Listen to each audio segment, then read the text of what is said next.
Acho que iniciou aí, né? Iniciou. Beleza. Boa noite aí, pessoal. A gente vai trazer a apresentação aqui da nossa proposta de artigo, tá? Para a disciplina aí de contabilidade societária com o professor Jomar. Então, os discentes aí é o Alex, né? E eu, o Roberto Vilela. E o artigo que a gente pensou em fazer aí, o título que a gente deu foi o nível de disclosure aí dos bancos brasileiros em relação ao IFRS 16, tá? Então, a gente vai fazer uma apresentação rápida aqui, talvez uns 10 ou 15 minutos no máximo.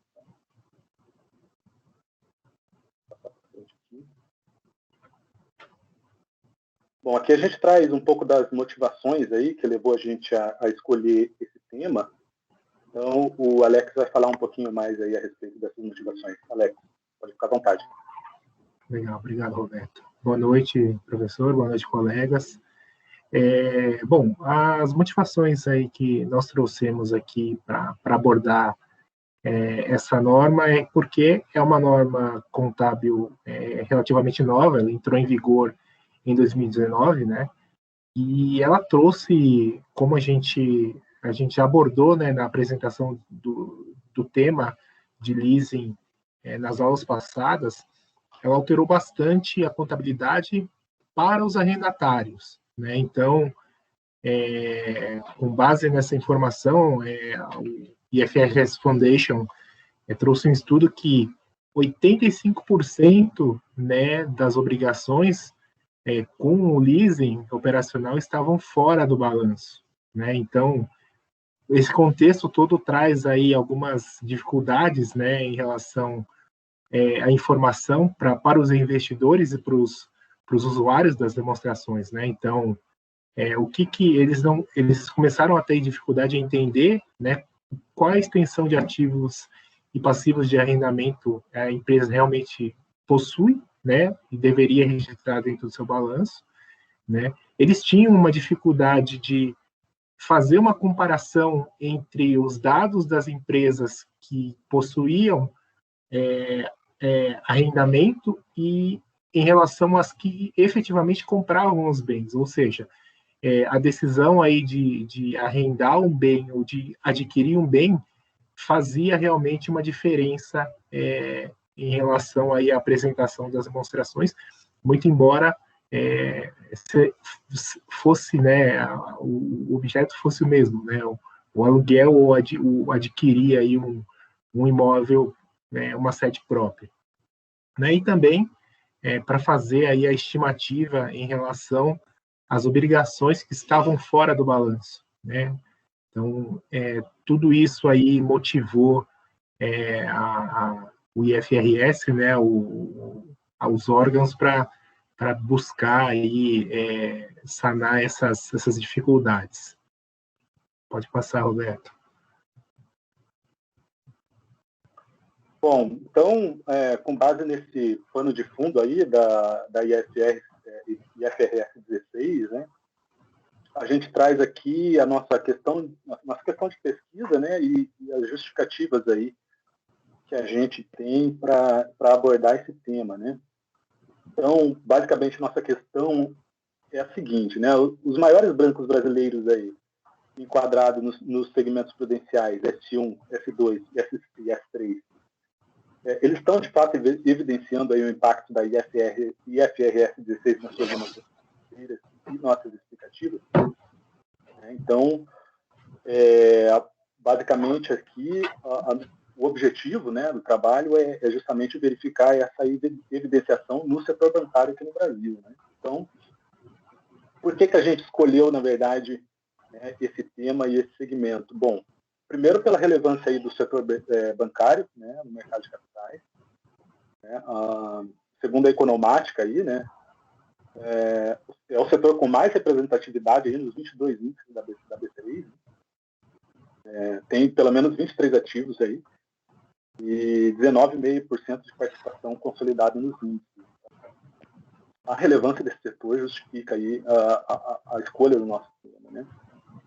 Outro motivo relevante para a gente escolher esse tema é exatamente porque operações de sale em leaseback, né, que são modalidades de retroarrendamento, elas ocorreram aí no setor bancário, né?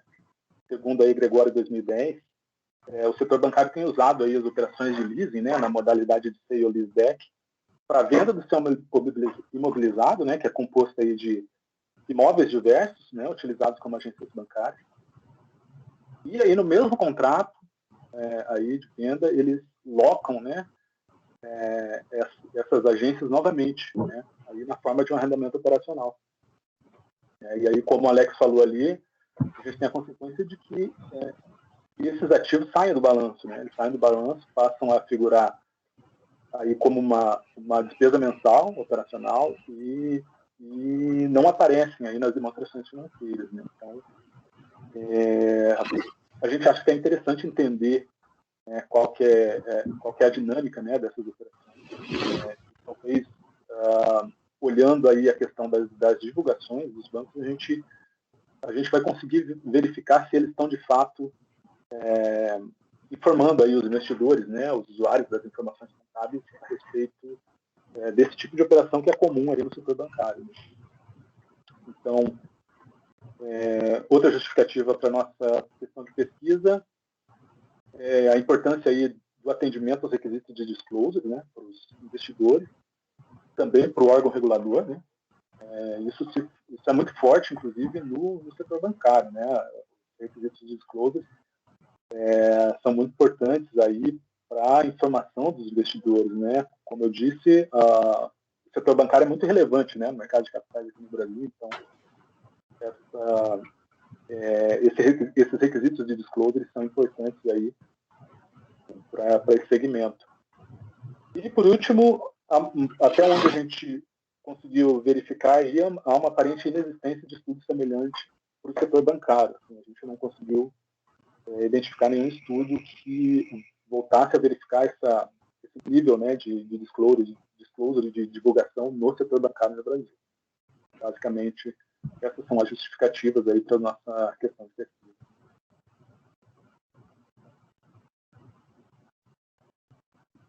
Alex. Com relação aos objetivos gerais objetivo geral e específicos, né, então o objetivo geral, né, é verificar exatamente o que o Roberto comentou, né, verificar se os maiores bancos brasileiros, né, que fazem parte aí do segmento prudencial S1, S2 e S3, estão evidenciando o impacto, né, da IFRS 16 nas suas demonstrações financeiras.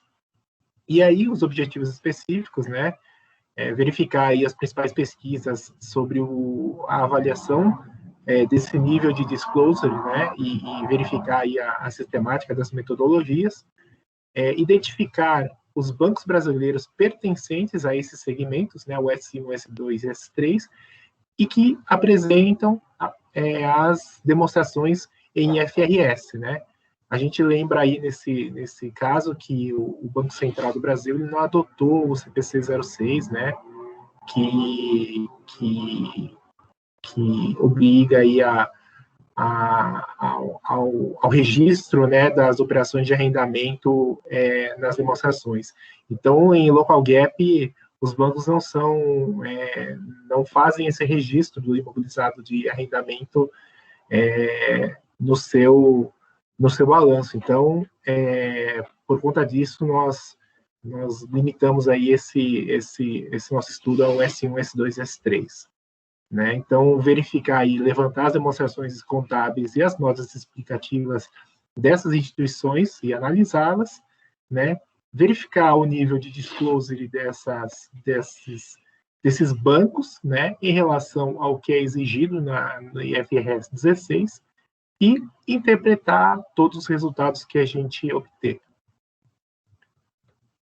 Roberto, manda bala.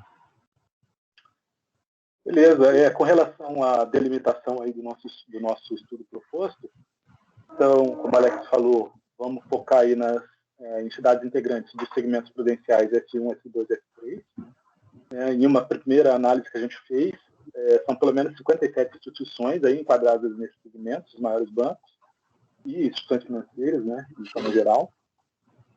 E, como o Alex falou aí também, a gente viu que o Banco Central ainda não adotou, né, o IFRS 16, CPC 06, integralmente aqui para as entidades. Entretanto, tem uma resolução, né, a 4776, aí, e ela determina que todas as companhias abertas ou que sejam líderes aí de conglomerado prudencial enquadrado nesse segmento que a gente vai abordar, elas devem adotar integralmente os pronunciamentos emitidos pelo IASB. Então, a gente vai ter aí diversas instituições que vão estar divulgando aí suas demonstrações no modelo IFRS, que a gente está analisando. O período que a gente está pretendendo olhar é o período de 2018 e 2019. 2018 por quê? Né? O objetivo aí de capturar a divulgação de eventuais efeitos esperados. Né? Será que os bancos, de fato, fizeram essa lição de casa, né, de calcular quais eram os efeitos esperados da adoção dessa norma? Né? E aí, 2019, para verificar aí a divulgação dos impactos mesmo, né? Verificar se de fato os bancos estão cumprindo aí os requisitos de divulgação do IFRS. Bom, com relação à nossa metodologia que a gente está pretendendo utilizar, a gente vai se basear num checklist aí de requisitos de divulgação. A princípio, com base no trabalho do Silva et al. De 2019, né? Então, pelo menos 13 aí, itens de verificação. Divulgação sobre os arrendamentos, divulgação de encargos de depreciação, ativos de direito de uso, divulgação de despesa de juros sobre passivos de arrendamento, e aí diversos itens, né? O último ali, os valores divulgados incluem os custos, né, que o arrendatário tiver incluído aí no valor contábil de outro ativo durante o período relatório. Então, a princípio, o nosso checklist vai ser baseado nesse trabalho aí de Silva et al. 2019, que a gente traz ele ali no nosso referencial teórico também. Então, de posse desse checklist, né, e da verificação do cumprimento desses requisitos, a gente vai passar aí ao cálculo do índice de não divulgação por entidade, né, que foi usado aí por esse autor, que eu não vou arriscar a falar o nome dele aqui. Ele fez um trabalho bem amplo aí em Bangladesh, nas